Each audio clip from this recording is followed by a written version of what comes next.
Uma operação deflagrada na terça tornou público que guardas civis metropolitanos são suspeitos de comandarem uma milícia na Cracolândia, região central de São Paulo. O grupo criminoso também contaria com a participação de policiais militares e civis. Esse é mais um episódio que dá a dimensão do problema que é a Cracolândia. E isso não vem de agora. Desde a década de 90, a concentração de dependentes químicos na região da Luz aumenta ano a ano e muitas vezes muda de lugar. Atualmente, o fluxo, como é chamada a concentração de dependentes na Cracolândia, chega a ter 300 pessoas de manhã e 800 à noite. Além da dependência química, eles enfrentam todos os dias a violência do crime e do Estado, violações a direitos humanos e a invisibilidade social. Os milhares de trabalhadores que circulam todos os dias pela região também precisam lidar com diversos problemas no cotidiano, especialmente os de segurança pública. Quinta-feira, 8 de agosto de 2024.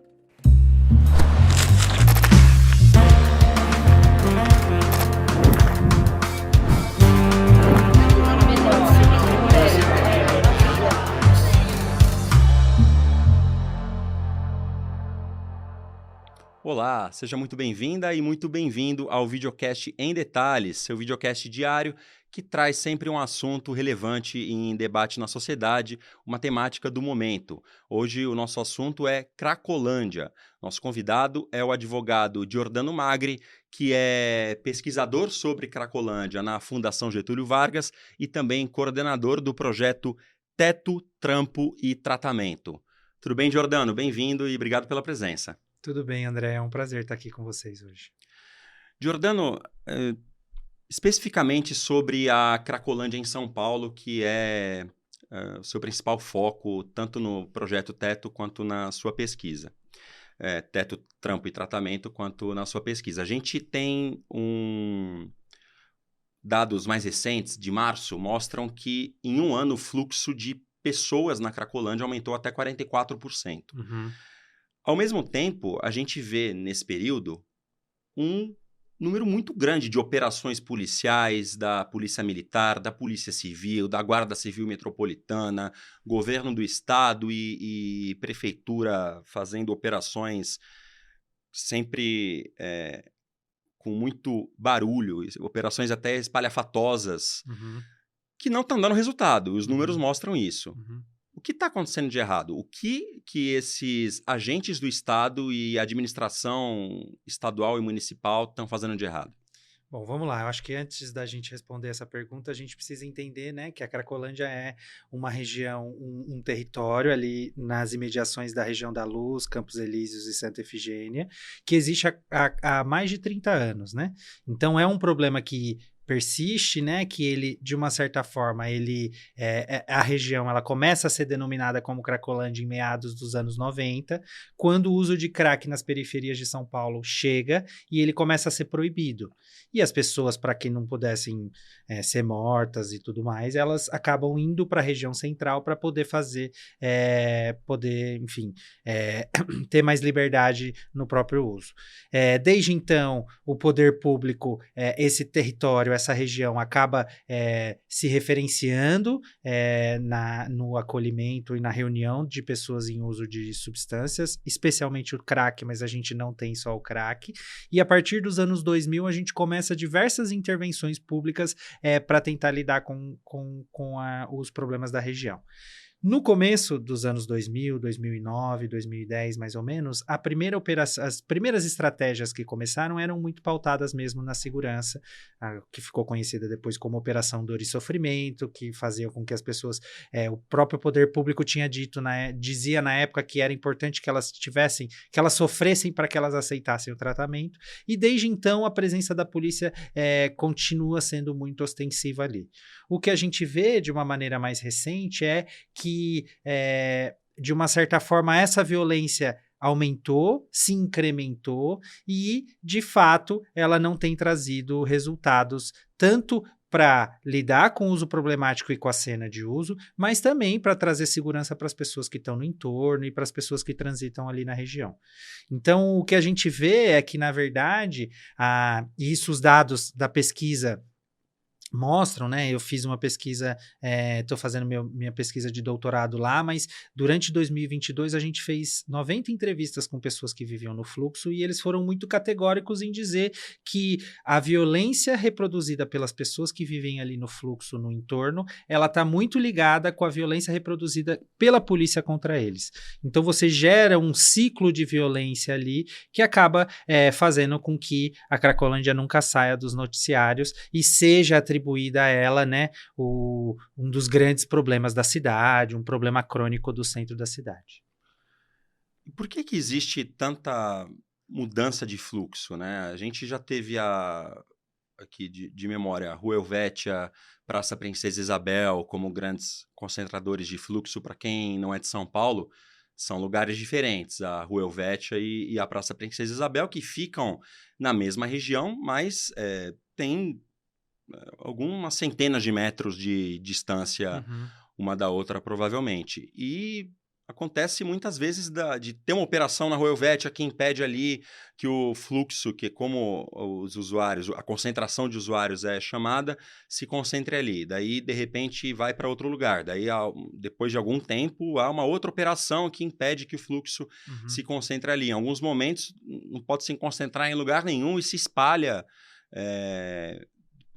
toda a região do centro, da região da Luz, né, no centro de São Paulo. Por que isso acontece? Existe um interesse de especulação imobiliária envolvido? De fato, o Estado, no sentido de poder público, não sabe o que fazer? Por que há essa movimentação do fluxo de frequentadores da Cracolândia? Bom, eu acho que primeiro a gente precisa entender que a Cracolândia ela não é somente um lugar onde há o uso problemático de crack ali, que se conforma como uma cena de uso. Ali você tem diversos atravessamentos de problemas estruturais da cidade que acabam se manifestando ali na forma como se manifestam hoje em dia. Então, a gente não pode desconsiderar que, por exemplo, a região ali onde o fluxo está é uma das regiões de maior concentração de pessoas em situação de rua da região. O fluxo, ele, historicamente, como eu disse há pouco, né, ele tem esse movimento da migração das pessoas das periferias para a região central, mas houve um processo ali de vinculação dessas pessoas ali àquele território. Então, você tem ali a Santa Efigênia, durante muito tempo o lixo eletrônico da Santa Efigênia funcionava como fonte de recursos para essas pessoas, você tem diversos pontos ali de coletagem de materiais recicláveis. Só para contextualizar também, a Santa Efigênia é um lugar em que se vendem muitos produtos eletrônicos. Exatamente. Né? Talvez o maior polo, né? O maior polo de venda de eletrônico novo e usado na cidade de São Paulo. Exatamente. Então, por isso, o lixo eletrônico produzido por esse comércio era usado como sucata pelas pessoas. De revenda, né? A Cracolândia é importante entender que é isso, ele é um grande ponto de comércio, né? As pessoas vendem ali roupas usadas, vendem ali materiais de trabalho, vendem ali cigarro, vendem ali bebidas, tem uma dinâmica que não se restringe somente ao uso. Há diversas atividades que acontecem ali e que a configuração daquele território ajuda um pouco a explicar por que as pessoas permanecem ali há tanto tempo. Historicamente, essa era uma região conhecida como Zona do Baixo Meretrício, né? A Boca do Lixo. Então, ali sempre foi, e aí se a gente olha de uma perspectiva mais histórica, né, dos últimos 100 anos do que foi a região, a gente consegue ver, né, lá, Campos Elíseos era o lugar onde as elites cafeeiras ali... Francesado, né? Inclusive, esse nome não é à toa. Exatamente. Então, no começo do século XX, década de 20, década de 30, você tinha uma concentração muito grande até por isso que você tem grandes casarões lá, porque a elite cafeeira, pela proximidade da Estação da Luz ali, da estação de trem, eles acabavam se concentrando ali. Mais ou menos na década de 20 e de 30, há um processo de migração dessas famílias ricas para bairros como Higienópolis e Jardins, e aí você deixa toda essa infraestrutura de grandes casarões lá, vazio, que você não consegue, vazios que você não consegue ocupar, não tem famílias que consigam ocupar. E aí, como é um ponto central da cidade, você tem a Estação Princesa Isabel ali, historicamente, entre a década de 60 e 80, a gente teve o Terminal Rodoviário da Luz, que foi o maior terminal de ônibus do Brasil na época. Então, e isso fez com o terminal de ônibus, por exemplo, que se criassem várias pensões, hotéis, restaurantes. Então, historicamente, o território é um território de acolhimento de populações que estão migrando de outras partes e populações empobrecidas que usam e que ocupam aquele território justamente pela facilidade de mobilidade, pela facilidade de acesso e de comércio e de alternativas de geração de renda.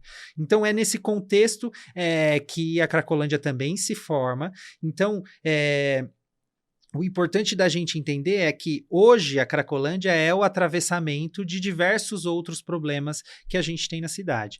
E aí, em relação à sua pergunta especificamente, né, eu acho que é importante entender que, sobretudo depois que a Cracolândia começa a aparecer na imprensa todo mês, toda semana, e começa você ter uma exposição da realidade que tem ali,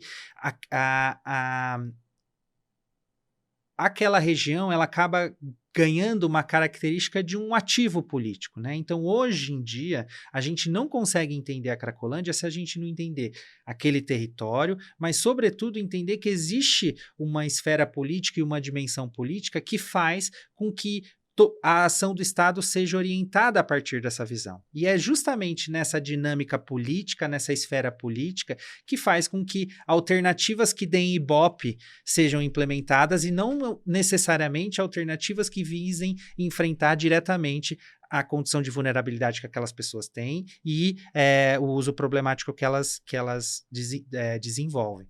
Então, hoje, o que a gente vê é que muito das ações do poder público, elas estão muito mais interessadas em dialogar com o debate público sobre segurança, sobre proteger a cidade, sobre o que a gente espera o ideal, né, de cidade que a gente tem, e coloca esse como um problema crônico e que precisa ser enfrentado com repressão, com violência, muito mais preocupados com os efeitos e os benefícios que essas ações podem trazer para a carreira política, para dentro dessa esfera política, do que propriamente ações que visem, de fato, enfrentar os problemas de uma maneira estrutural, né, e estruturante, os problemas que a gente observa na região. É aquela história, né? Tem que fazer alguma coisa? Óbvio que tem que fazer alguma coisa, mas não qualquer coisa. Exatamente. Não é simplesmente dar uma resposta, qualquer que seja essa resposta, né? Exatamente. Tem que... E também, essa resposta a ser dada não é simples, né? É um problema extremamente complexo que vai exigir uma solução muito mais complexa do que as que estão sendo apresentadas agora. Exatamente. E me parece que muitas vezes o que é proposto é uma solução padrão para todas as pessoas que estão ali. Né? Para aquelas centenas ou milhares de pessoas que sofrem com a dependência química. Só que são indivíduos, né? A gente tem um certo hábito de desumanizar essas pessoas e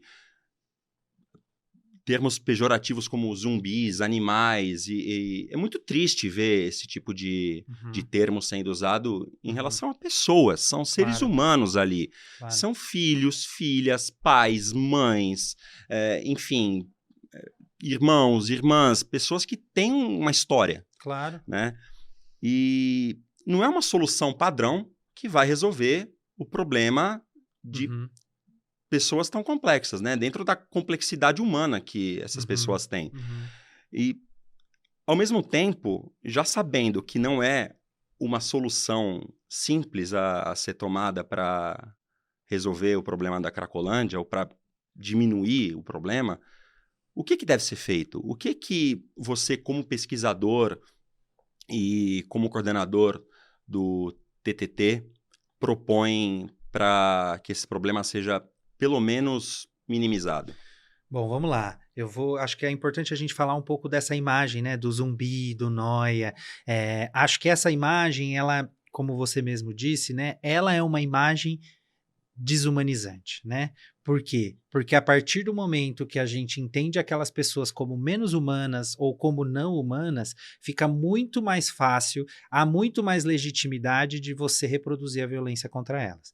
Então, não foi à toa que o problema foi alçado como o grande problema da cidade, e há um processo de responsabilização e de criação dessa figura, né, desumanizada, como se a pessoa que tivesse em situação de uso de crack, ela não tivesse discernimento, ela não tivesse trabalho, ela não tivesse nenhuma alternativa, nenhum tipo de vínculo.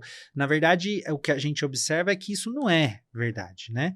E esse processo de atribuir a eles essa imagem de zumbi vem muito dessa dinâmica de conseguir implementar ações violentas, porque se fossem contra pessoas consideradas humanas, ele não poderia ser reproduzido.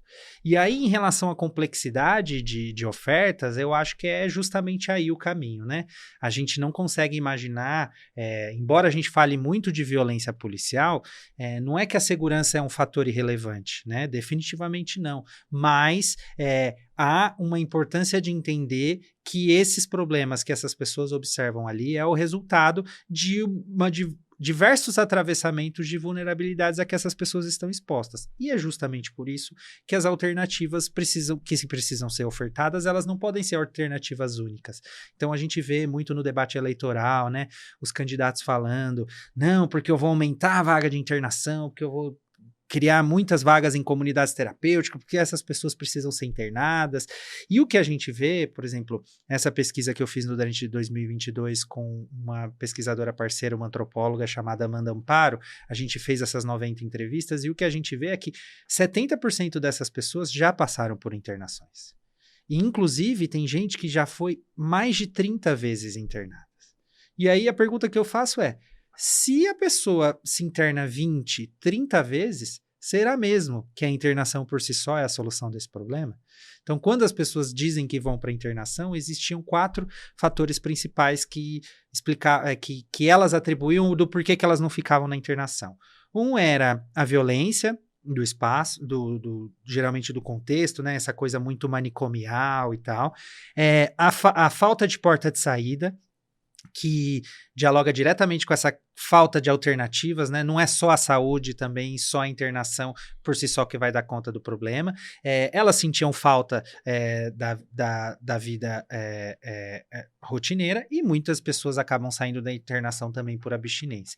Mas por quê? Justamente por isso, porque não também vai ser só a internação que vai dar conta de resolver a vulnerabilidade dessa pessoa. E muitas vezes essas alternativas de internação, elas só fazem tirar a pessoa do seu convívio, e depois, quando não oferece porta de saída, essa pessoa vai voltar para a região.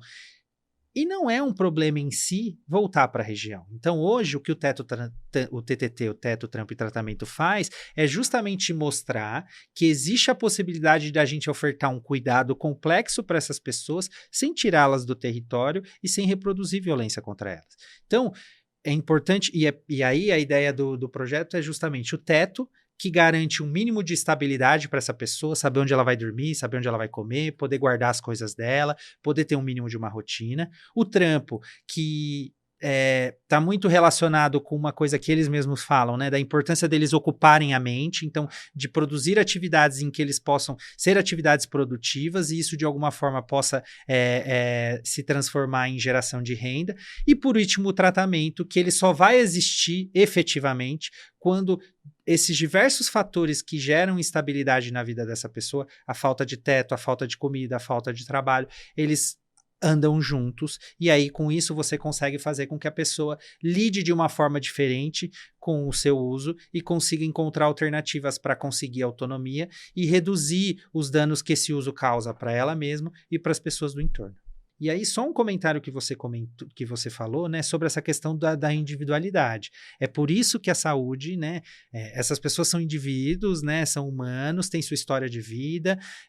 Na pesquisa, por exemplo, a gente vê que metade tem relação com a família, a outra metade não. Então, a relação com a família, a gente tende a imaginar que não existe, né, que a família é o núcleo social que talvez seja o primeiro atingido pelo uso problemático de drogas, mas essas pessoas elas têm muitas vezes relações construídas, seja ali no território, seja fora, e levar essas relações e esses vínculos e esses afetos que essas pessoas têm em conta é determinante para pensar em soluções efetivas para cada um. Então, por isso que a saúde fala de projeto terapêutico singular, o PTS. Por quê? Porque as alternativas elas precisam ser construídas e costuradas a partir daquilo que a pessoa quer e da própria vontade dela de lidar com essa situação.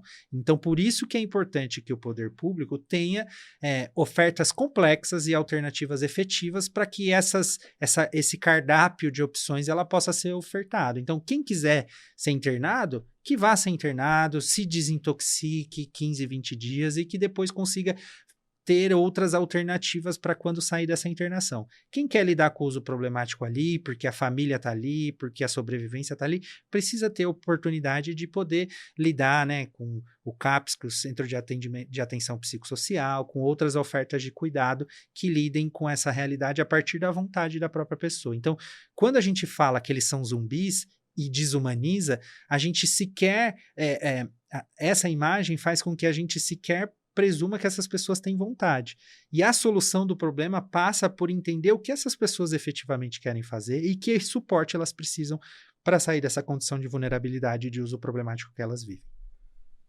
Resumindo, então, o papel da família é importantíssimo quando há esse vínculo afetivo e internação compulsória ou involuntária não se mostram uma boa solução. Não, porque, na verdade, qualquer tipo de efetividade num tratamento passa pela autonomia da vontade, né? Pelo que a própria pessoa quer fazer ou quais as decisões que ela quer tomar em relação à vida dela. Então, a internação involuntária ou compulsória, enfim, tem algumas nuances em relação a elas, mas o fato de não ter a vontade da pessoa acaba transformando esse processo em mais um processo de violência e que dificilmente a violência é a porta de saída para essa realidade. E uma coisa que o Teto faz bastante é justamente, e eu acho que é isso que mais incomoda a polícia, né? Porque toda semana a gente vai... O que é o projeto, né? A gente oferece teto, trampo e tratamento, hoje a gente acolhe 25 pessoas, mas o que liga todas essas ações e essa relação que a gente tem com os usuários é a arte. Então, toda semana, quinta-feira, o médico Flávio Falcone e a palhaça Andréa Macera, a palhaça Mafalda, eles fazem um show de talento toda quinta-feira. E o Flávio Falcone é palhaço também. O Flávio é palhaço. Mas provavelmente não é o palhaço Flávio Falcone, que seria o pior nome de palhaço do mundo, né? Não, qual que é o nome? Não. Ele acabou virando Doutor Palhaço. Doutor porque Palhaço é um nome muito melhor do que Flávio Falcone para um palhaço, né? Exatamente. E o que eles argumentam e que eu acho que é transformador, né? O Flávio, ele atua na região desde a época do De Braços Abertos, em meados de 2015, e ele participou do programa Recomeço, de outros programas, e quando ele ia como médico de jaleco, ninguém vinha falar com ele. E quando ele começou a se vestir de palhaço, porque ele é artista também, formado, a Andréa também, quando ele começou a atuar como palhaço, ele começou a entender que as pessoas davam mais atenção para ele. E o porquê que isso acontece, né? Porque o palhaço, ele é o arquétipo do fracasso. A gente não vê no circo, né, que ele faz uma atrapalhada, ele cai e nunca dá certo. E essas pessoas, no fim das contas, elas são vistas pela sociedade como aquelas pessoas que não deram certo.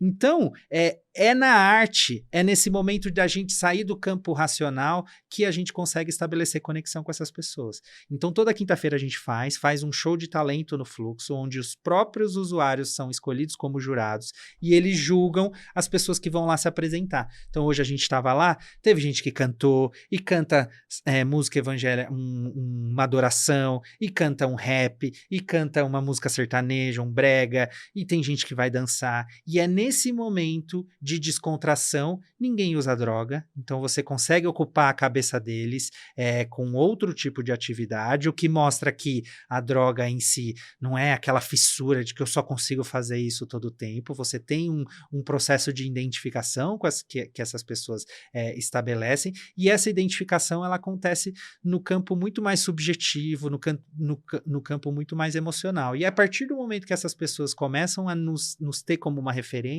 a gente começa possa estabelecer um processo de vínculo e que faz com que essas pessoas se aproximem do projeto. Hoje, infelizmente, a gente só consegue acolher 25, mas a ideia do projeto é que a gente consiga mostrar que é possível, como eu já disse aqui, né, oferecer cuidado efetivo para essas pessoas sem reproduzir violência e sem necessariamente tirar essas pessoas da região. A gente vai ver uma solução para a Cracolândia, eu digo a gente, eu estou com 39 anos, né? Então, se eu viver mais 50 anos, né, eu vou ver uma solução efetiva para a Cracolândia? Essa é uma pergunta de fato muito difícil, porque, na verdade, a gente não é uma pergunta que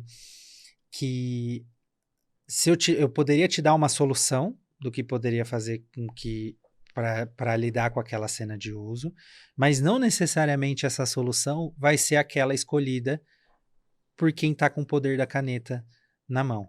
Então, acho que sim, a Cracolândia tem solução. Acho que sim, ofertas complexas não é menos Estado, é mais Estado. É importante que a gente tenha mais ofertas de serviços ali e que essas ofertas de serviços sejam ofertadas ali, né? Porque houve um processo de desmonte de serviços ali, mais ou menos em meados de 2020, logo no começo da pandemia, e isso fragiliza qualquer tipo de cuidado ali. Então, é importante que hajam ofertas complexas ali, mas não dá para a gente dizer que ela não vai continuar sendo, que essa realidade não vai continuar sendo explorada politicamente por quem tem interesses muito mais em se promover ou ter outros tipos de ganho do que propriamente um compromisso por resolver essa questão.